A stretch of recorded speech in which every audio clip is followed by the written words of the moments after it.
Good afternoon, Cedarfield family. I hope this Thursday, April 30th, finds you well. It is 3 o'clock. Those of you that are viewing here live, thank you for joining us. And any residents or family member or team member that's viewing this tonight, if you have any questions, certainly feel free to call the administration suite tomorrow at 804-474-8850. First, Eddie and I just want to apologize for yesterday. We did videotape yesterday's performance. We did videotape yesterday, and we did have some technical difficulties which precluded us from actually uploading that video. So we do apologize, those of you that were trying to get the video from yesterday. Hopefully all works well now, and we'll have this posted probably around 4:20 this afternoon. So I did want to talk a little bit about our point prevalence survey today. I did take some pictures, so I think I'm just going to jump right in and show you all the pictures that I took. Eddie, can you zoom in on the TV?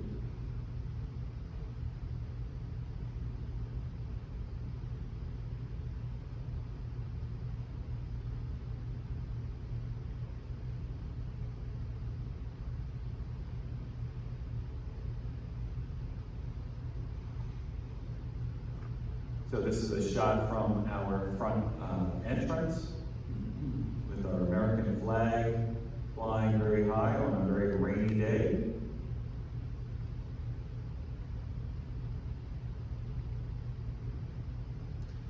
This picture happens to be the National Guard rolling in at about 8:40. They arrived with 4 trucks and 4 trailers, with a team of about 25 people they came with.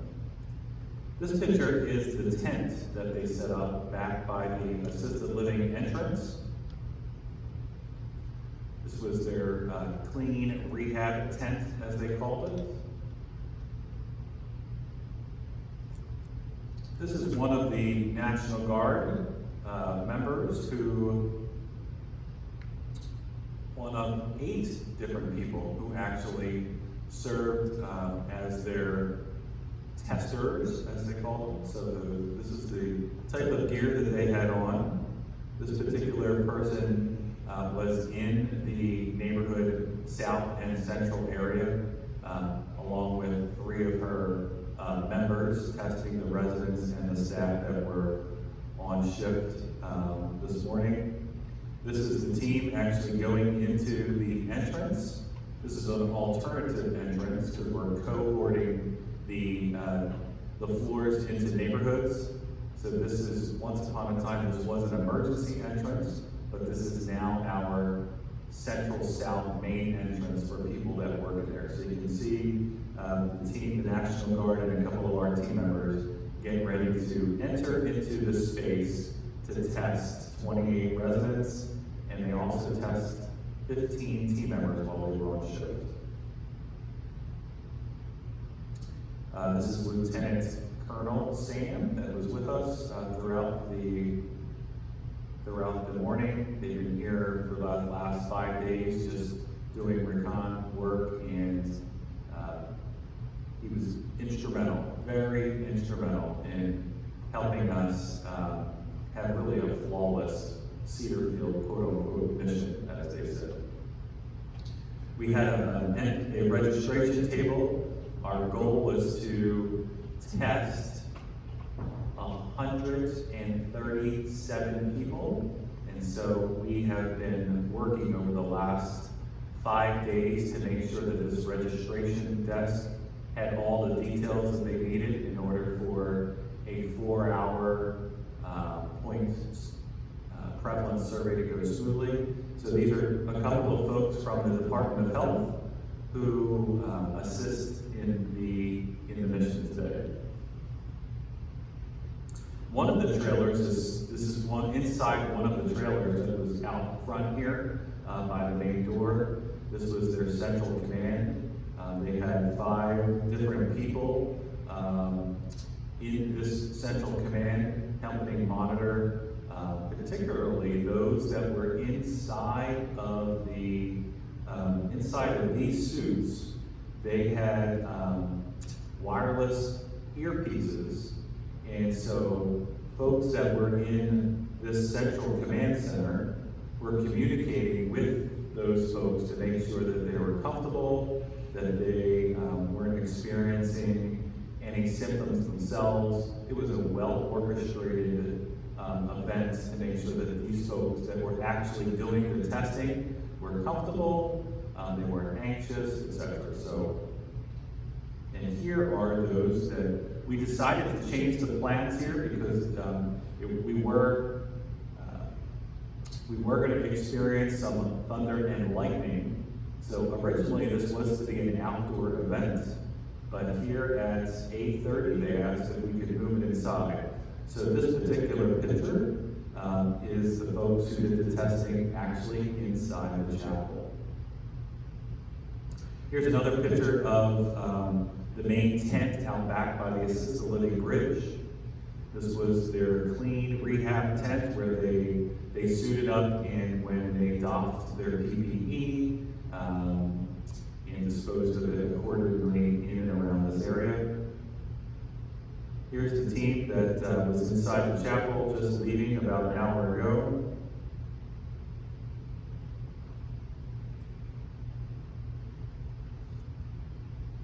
So those are some pictures of our point prevalence survey. The lieutenant colonel that was in charge of Cedarfield Mission said it went great. They were very happy with the experience here at Cedarfield. We were successful in testing all 28 residents that we had planned to do so. As a side note, we did let every family know of the 28 last night, or the course of yesterday, that we were going to test those individuals. So communication and transparency was absolutely the main driver for us over the last couple of days with this point prevalence survey.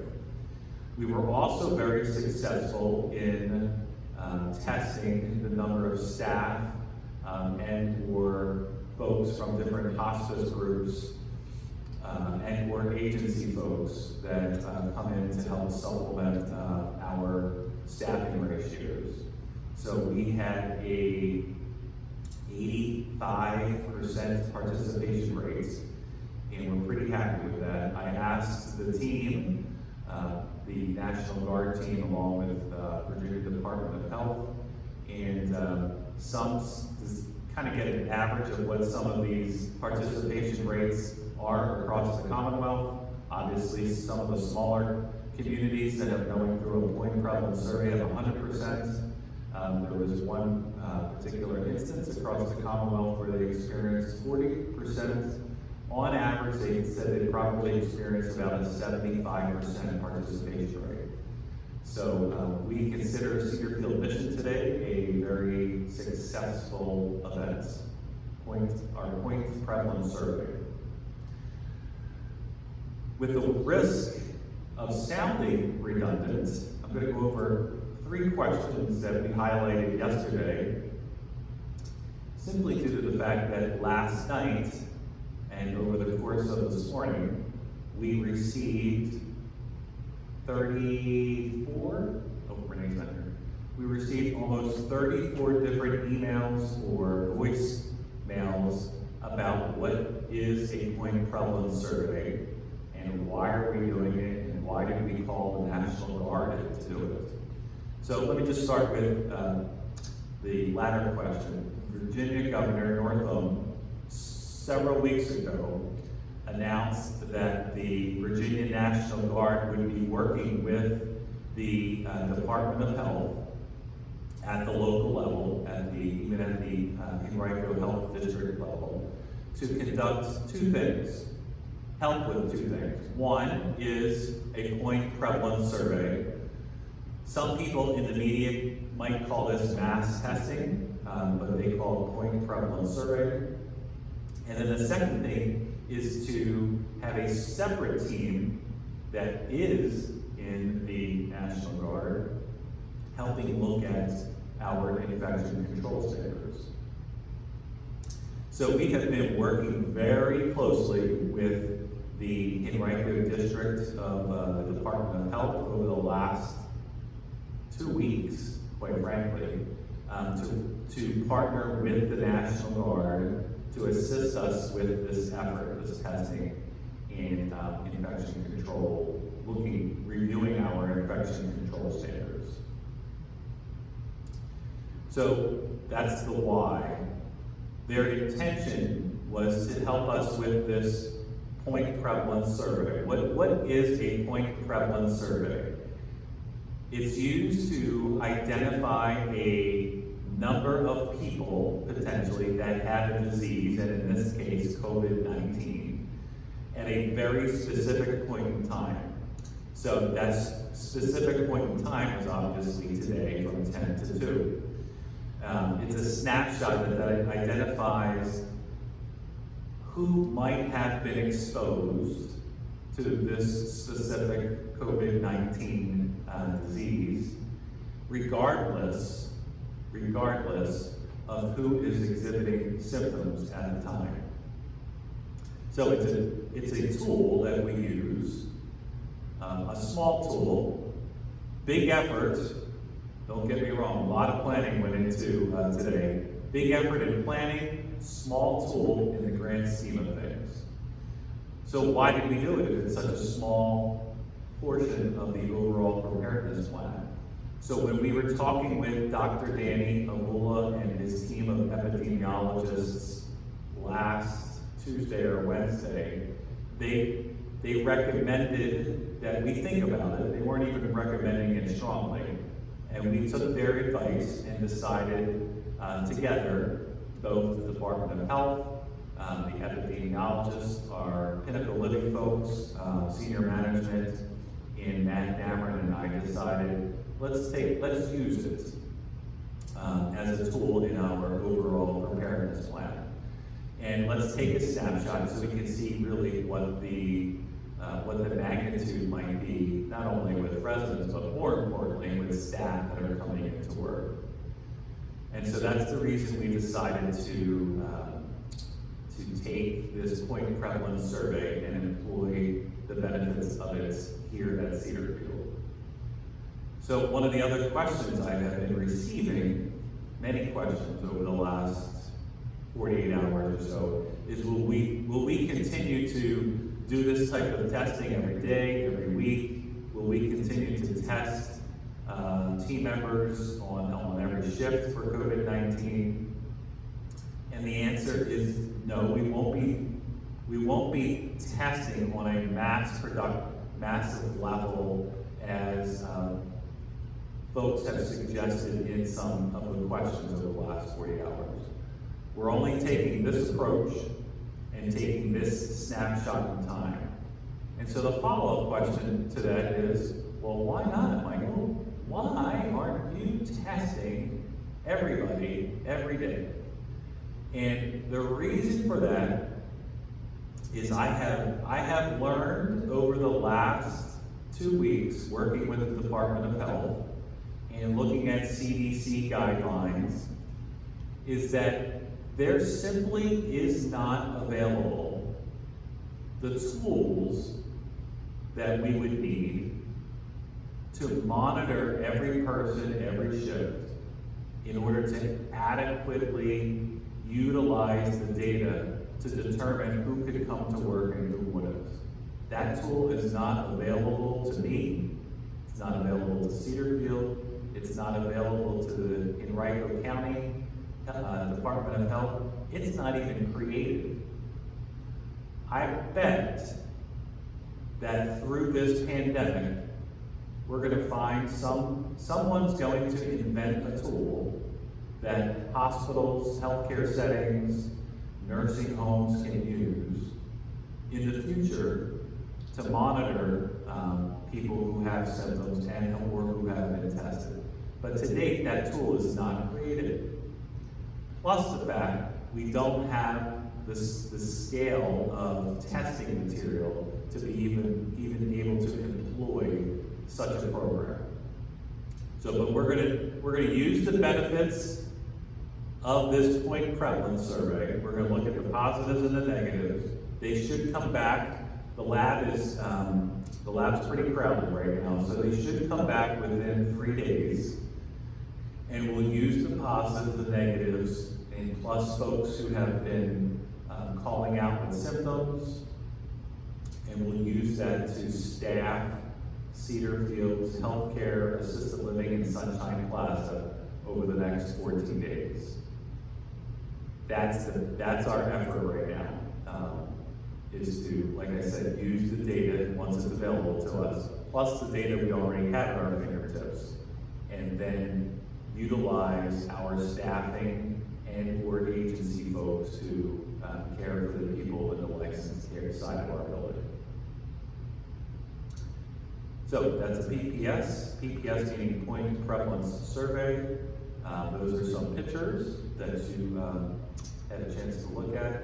They found this to be a very successful day. The other thing that what was happening all morning is our infection control director, Connie McGowan, who is a Cedar Field team member. She's an LPN, and really, God gave her a gift of training, and in another setting, she was the infection control nurse. She met with 3 representatives from the National Guard. One of them, Lieutenant Colonel Sam, is an RN. She used to be a director of nursing in a nursing home, and she used to be involved with infection control throughout her career in long-term care.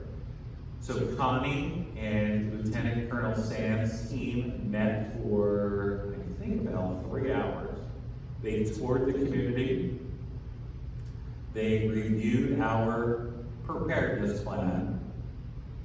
They reviewed the epidemiologist's report from last Monday. They also reviewed our policies, our infection control policies. And then lastly, we put together an assessment tool to monitor our ongoing infection control standards. So they met for about 3 hours. And Lieutenant Colonel Sam, on her way out the door, she said, "Michael, it seems like you all are doing the best that you can. You have a great plan. The plan that you have here and have had here since the beginning of March, I have no advice for you of what to do differently."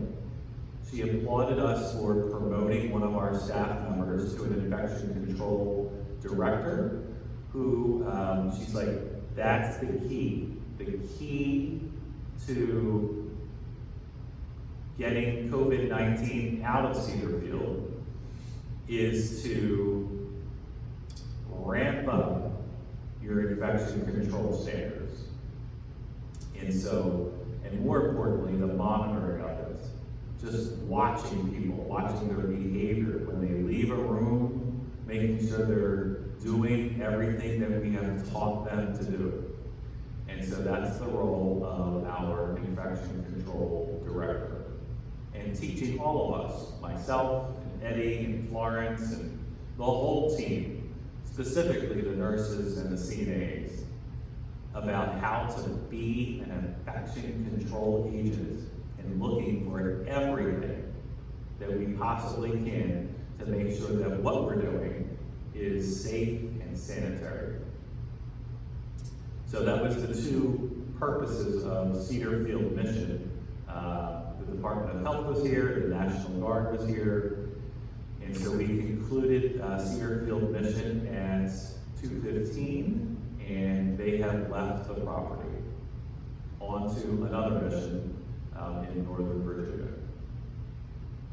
If anybody has any questions about a point prevalence survey, I have my phone, I'm looking at my texts, so if you want to text in, please do so. Eddie, you want to zoom in on this screen here? Part of our COVID-19 communication has to do with the disclosure of the number of people tested.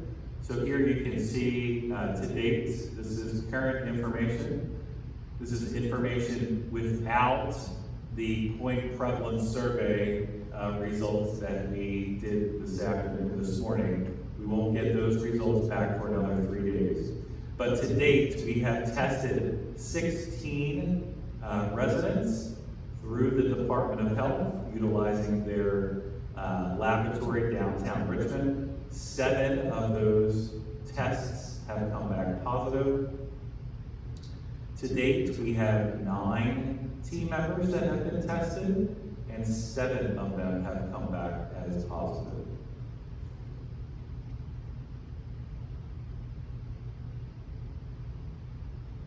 Okay, Ann Hopper could not be with us, but she did have a navigating COVID-19 update. She wanted me to mention 3 things. One, about wearing masks.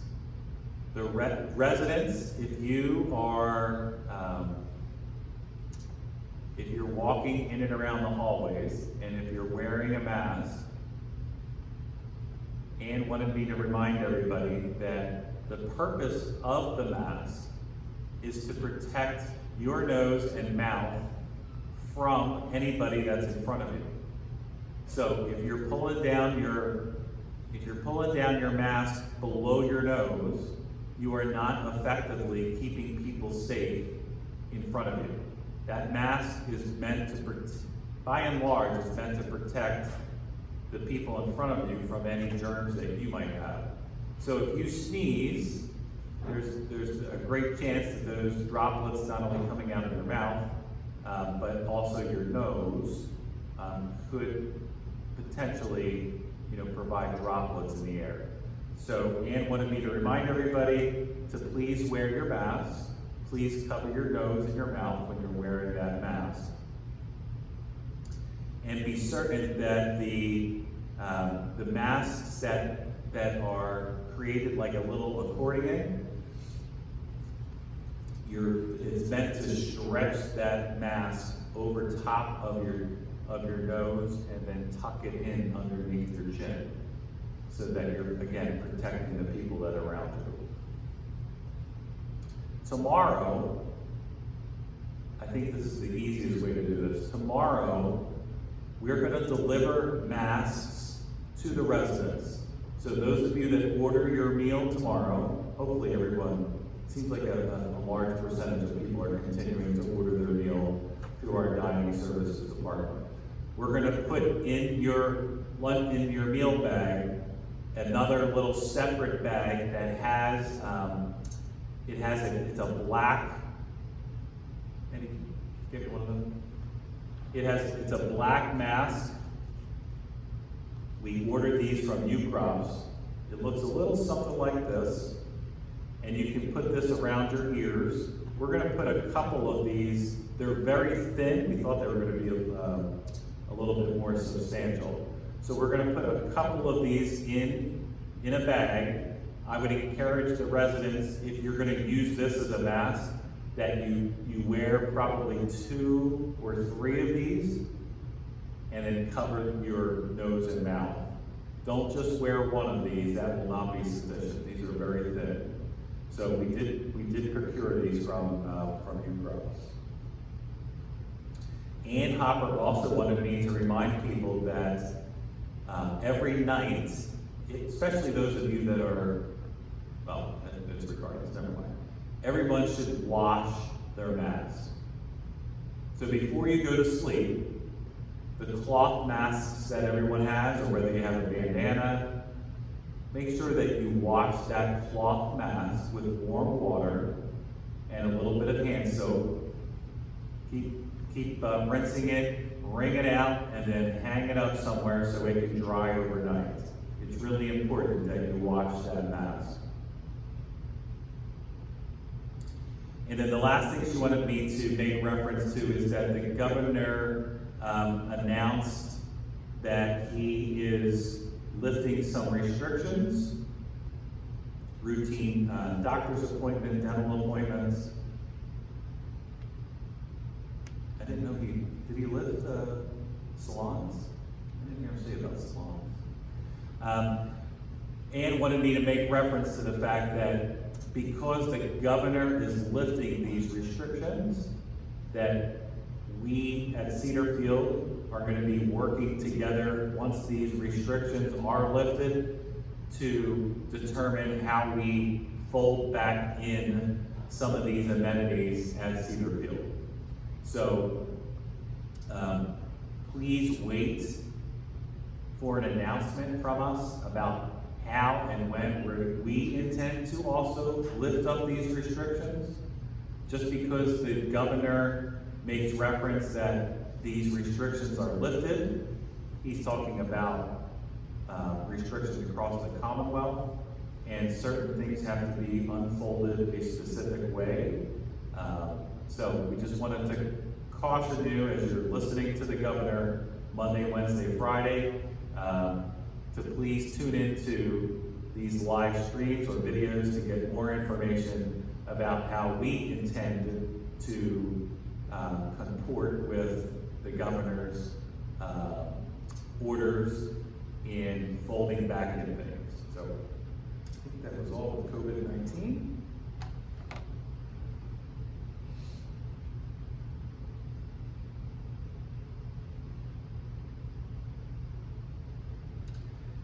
So yesterday, since yesterday's live stream did not get videotaped, we talked a little bit yesterday about Mother's Day. So Mother's Day is coming up, and one of the frequently asked questions is, can I send my mom flowers here at Cedarfield? So we talked a little bit about that yesterday. And because of the variety of ways that people are touching flowers and the packaging, it has been recommended to us that we don't collect flowers up at our concierge desk, and we don't collect flowers at the park and ride, because there is still some potential for exposure. So we put together a memo. We're going to post this memo about Mother's Day on Touchtown tonight. So when you're in mycedarfield.com, you see the videos first, and the second layer within Touchtown has to do with memos. There's going to be a memo in there that is labeled Mother's Day, so that we're going to offer some more suggestions to folks to do for Mother's Day besides just sending flowers. So please make notes, families that are listening to this video. I would encourage you to go on to www.mycedarfield.com and go inside of the coronavirus module to retrieve this memo of ways that we believe you could celebrate with Mom Mother's Day coming up. We will also post this memo in everyone's dinner meal delivery tomorrow. And then the last thing for families near and far is that on Friday, if you're listening, you have a loved one living in our health center, assisted living, or memory support area and wish to drop off any supplies, take advantage of our supply shuttle program. That will be happening tomorrow between 1 and 3 over at the park and ride at Gaskins and Maynard.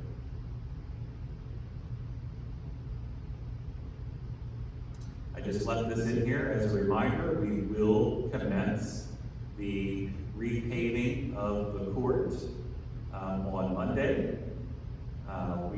We did make reference to this yesterday. Again, many people, we received 14 questions yesterday of where is the court, and the court is located once you pass the gatehouse and you make your first right into the cottages, that is considered the court. So we will repave all of that it's a 3-day project, Monday, Tuesday, and Wednesday of next week. The Henrico Fire and Rescue came to tour the sites, the court, a couple of days ago, and they are comfortable with what our plan is to get in and around any of the cottages that may need their assistance on Monday, Tuesday, and Wednesday of next week.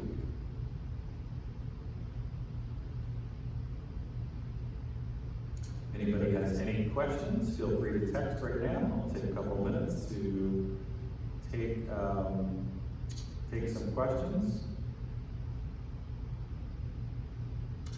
First question is, where do the 7 residents who have tested positive live on this campus? There are a few that live in healthcare. There are a few that live in independent living.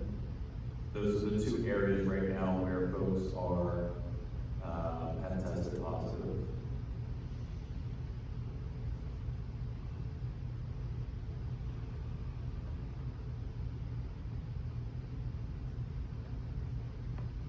Oh, Ann's texted me.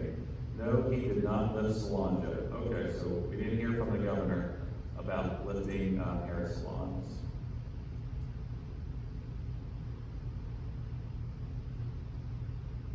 Another question came in. Among the residents that have been tested positive for COVID-19, where are these situations happening?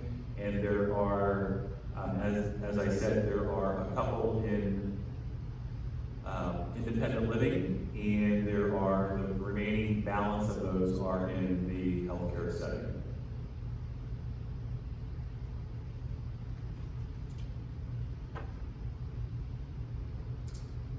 Next question came in, are there any positives in the cottages? And there are no positive cases at this point in any of the cottages.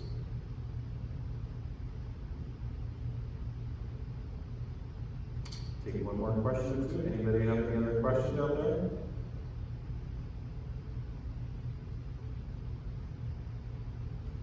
One question came in. Are the delivery folks required to wear masks? Amazon, FedEx, we saw one from Amazon wearing no masks or no gloves in town center. That's a good point. We'll make more diligent effort in making sure that those delivery folks are wearing masks. That's a great question. Thank you.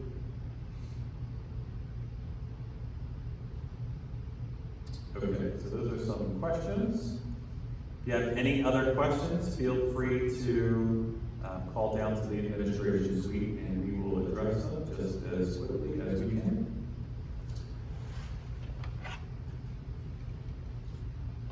And Florence Brooks is here for some spiritual well-being and our good news segment.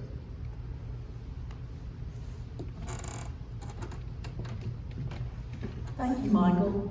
Good afternoon, Cedarfield. It's always good to be here with you and to spend this time together. We are still continuing to shelter in place. That's our theme here, to shelter in place at Cedarfield. You know, shelter is a beautiful word. It comes from the Old English, from 2 words meaning shield, and another word meaning structure or affording protection. It's related to the words firm, solid, and steadfast. And that in truth is what we're being asked to do during this time of COVID, to be firm, to be solid, and to be steadfast. I want to take a moment to encourage you to keep on keeping on. I want to suggest to you 6 practices, many of which you've heard before, to help you feel solid and steadfast, or as T.S. Eliot wrote, able to find a still place in a turning world. The first is, if you haven't really worked to establish some sort of routine, you know, the beauty of a routine is it helps us have a sense of control over our daily life. Having that sense of control over the habits and the way you order your day can really help calm you. I delight every day in calling my mother, who loves to share with me her daily routine. She ticks it off and talks about how she gets up and she has a cup of coffee, a bit of breakfast, makes her bed, gets dressed, enjoys devotional reading, straightens things up. She spends some time writing letters and making phone calls, working on her journal. She also adds a few notes to her journal as she moves forward, has another cup of coffee, a walk outside followed by lunch, a good book, a nap, a game of solitaire, time spent working on a project, an early supper, and the news. The news followed by a movie. Those are the simple things that give order to her day and bring her joy. I love hearing her share them with me because it's my way of knowing, being 1,000 miles from her, that she is firm and steadfast. Another practice is to exercise. Of course, you've heard Elizabeth and Carol giving you guidance on that. Exercise not only improves your health, it increases resistance to infections, it reduces stress, and it really does make you feel good. If you need more tips there and guidance on how you can add just a little bit of exercise to your day, I encourage you to reach out to Elizabeth and Carol. They'll be happy to help you with that. Always eat well. A third practice is to eat well as a way to be solid, to be intentional about nourishing your body. Take your time. There's no rush. Eat well and eat slowly. Number 4 is learn something new. A language, a recipe, an exercise, a card game, a song. What's something new that you've always thought, oh, if I had the time, I would? What is that thing that you could learn and explore in detail during this time? Number 5, I think is a really important practice. It's to practice being calm. To practice being calm. Build in time into your day to breathe deeply, to express gratitude for what is, to remember people in prayer, or to send generous and kind healing thoughts to them. These sorts of moments when we're thinking of others can take us out of ourselves and our worries and into the present moment. A final practice I want to encourage you to put into your day is laughter. Laughter truly is the best medicine. Find things to delight in. Find ways to enjoy yourself. My oldest son, who lives alone, called the other day and announced to his family that this sheltering in place had made him realize what a difficult person he is to live with.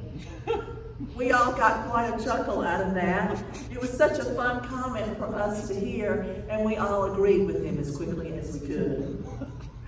I hope in your daily sheltering, you're finding solid footing in these practices where you might have some control in your life, even when the rest of the world seems to indeed be spinning out of control. I'm holding steadfast thoughts for you and steadfast thoughts with you. Let us pray. Holy One, please fill each of us with understanding, curiosity, and strength, so we can keep our hearts full of hope in the days ahead. Help us feel grounded, that we might indeed be steadfast in a turbulent time. In your holy name we pray. Amen. And now how about some good news? I tell you what, the good news is rolling in our office, so you all, as you're thinking about what you want to share, jot it down or call and leave a message, because we're eager to share with folks. Look at this good news that's coming up on this handsome young man. This is Marta Giannoni's grandson, Sebastian, and today he is 8 years old. This is the first year Marta will not be able to bake him a birthday cake. But maybe today when you are washing your hands, you know they say to sing happy birthday. Sing happy birthday to Sebastian. No more hand wringing. Let's focus on hand washing. And happy birthday to Sebastian. Thank you all May you be blessed, and may you indeed have a good day. Bye-bye.